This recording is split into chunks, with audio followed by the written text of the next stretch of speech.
Bien, hermanos, aquí la palabra nos habla de cuando el Señor llama a servirlo.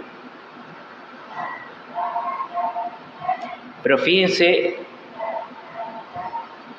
que Dios nos llama en todo momento. No es que a unos los llama cuando son jóvenes y a otros los llama cuando ya son viejitos. No. Desde el momento del bautismo ya te llamó a servirlo a Él. Nuestra vida no es en función de nuestros planes, sino está en función de los planes de Dios. Y esto es lo que el cristiano debe descubrir. ¿Cuál es el plan de Dios para tu vida? Porque Dios para nosotros tiene un diseño de amor. O sea, ¿qué es un diseño? Cuando se va a hacer una construcción, antes de hacer los planos, el cliente, por así decirlo, le dice al arquitecto: mira, yo tengo la idea de hacer un edificio así, así, así. Entonces el arquitecto hace un dibujo, un diseño. Eso significa diseño, un dibujo de lo que el cliente le pidió. Todavía no está el plano, todavía no está especificado todo, solo es un diseño. Entonces se lo presenta al cliente, le pregunta: ¿esto es lo que vos querés? Sí. O le dice: no, pero cambia esto y esto otro, yo lo quiero más así, más así. Y entonces el arquitecto vuelve y hace otro diseño,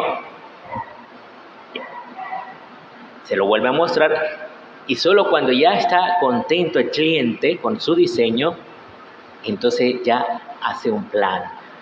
Pues esto les explico para comprender qué es un diseño. Pues Dios ya tiene un diseño para cada uno de nosotros. Solo que necesitamos nosotros descubrir cuál es el diseño de Dios para tu vida. ¿Qué es lo que Él quiere para ti? Y no es que Él te quiera obligar a hacer esto. Es como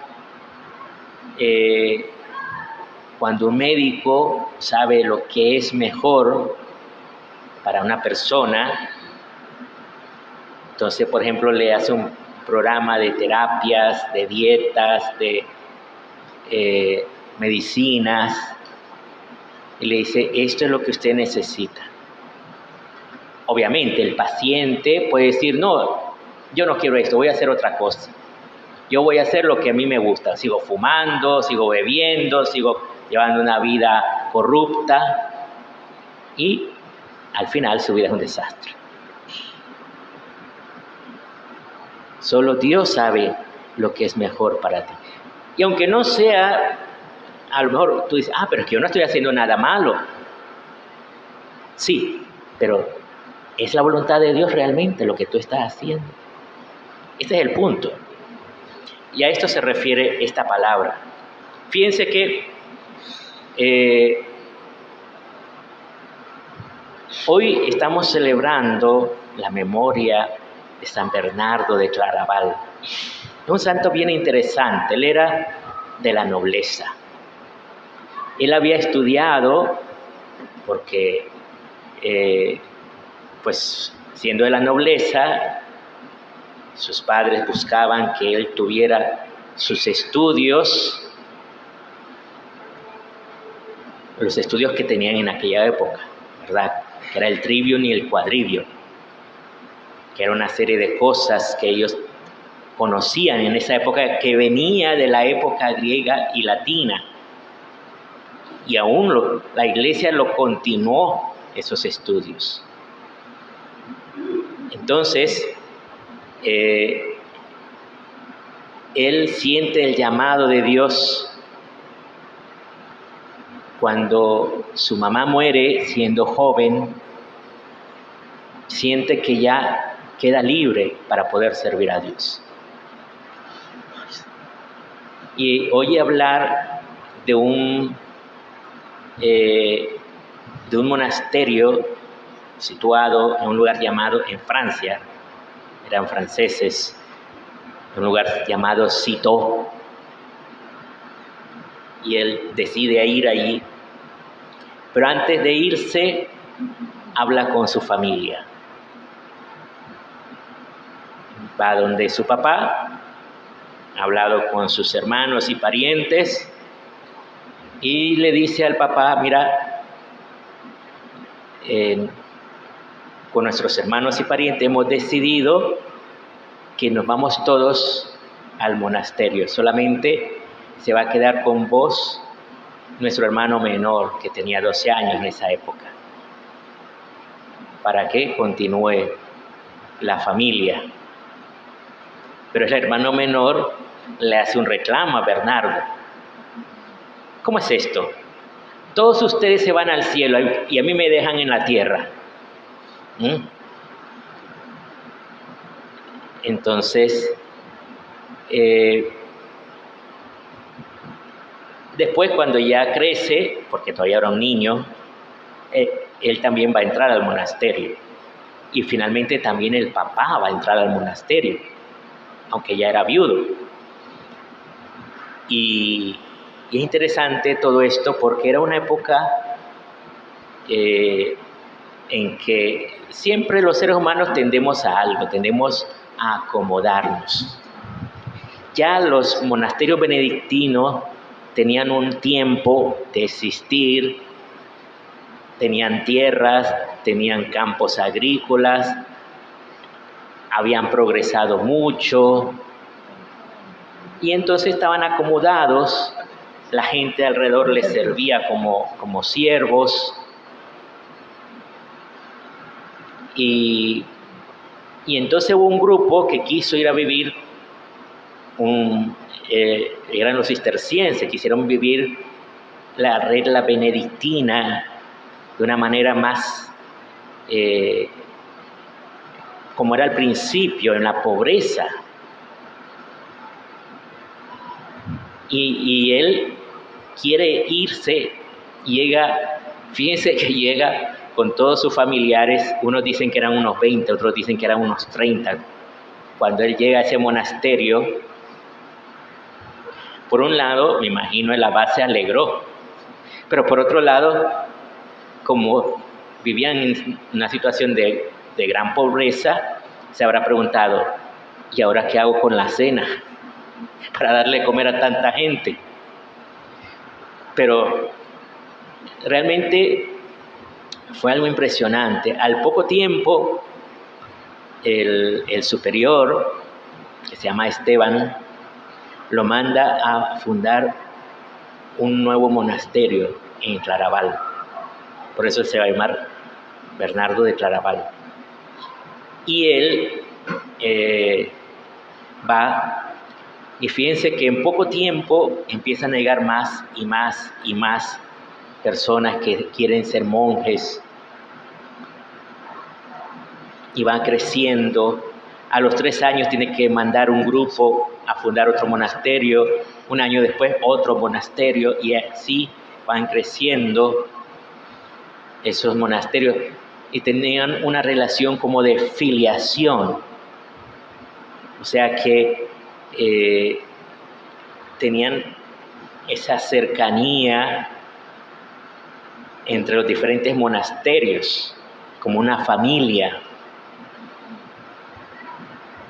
Y esto va creciendo. Eso fue lo primero, cómo se va difundiendo esta reforma de vivir en la máxima pobreza, ¿verdad? Esa regla benedictina, ora et labora, que ellos tenían. Y al mismo tiempo, él va a tener mucha influencia en muchas personas, de tal manera que llega un momento en que le piden ayuda Por ejemplo, le pide ayuda los que querían ser los templarios, que fueron en peregrinación a Tierra Santa, pero se vieron asaltados, se vieron atacados. Ellos se iban defendiendo, pero se dieron cuenta que todos los peregrinos, no todos tenían esa capacidad de defenderse como ellos, ¿verdad? Entonces, al regresar a Europa, quisieron fundar una nueva orden, y Bernardo de Claraval los apoyó a formar esa orden, una orden que eran caballeros dispuestos a pelear y al mismo tiempo eran monjes. Él les da esa regla benedictina a ellos también. Interesante esto porque muchos se preguntan cómo puede ser una orden de guerreros y al mismo tiempo monjes. Pero es que en esa época era necesaria la defensa de los peregrinos. Es más, San Bernardo de Claraval va a convocar la Segunda Cruzada, aunque esa Segunda Cruzada después fue un desastre, pero algo que se consideró necesario en esa época, porque los musulmanes seguían atacando los lugares sagrados. Ellos atacaron los lugares sagrados, atacaron Jerusalén, se apropiaron de Jerusalén. Ellos intentan rescatar Jerusalén, pero no lo logran. Fue un desastre esa Segunda Cruzada. Sin embargo,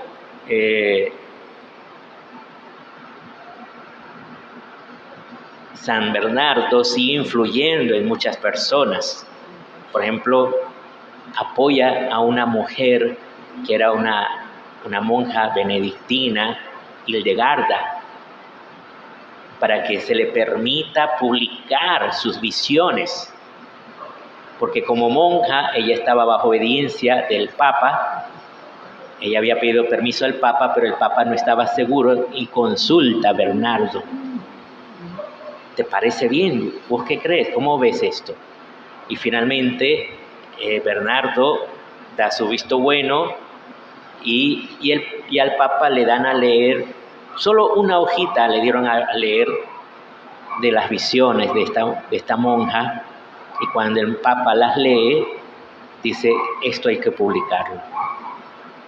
Y se publica. Hildegarda era una monja alemana, muy interesante la vida de esta monja, apoyada por San Bernardo. Una monja que escribió sobre muchas cosas, sobre música, sobre medicinas y también aconsejó a reyes, aconsejó a obispos. Salió del monasterio, cosa que estaba prohibidísimo para las monjas. Salió del monasterio porque se lo pedían reyes y obispos, que querían que les fuera a predicar, por ejemplo, que le fuera, vente y quiero que hagas una predicación al clero.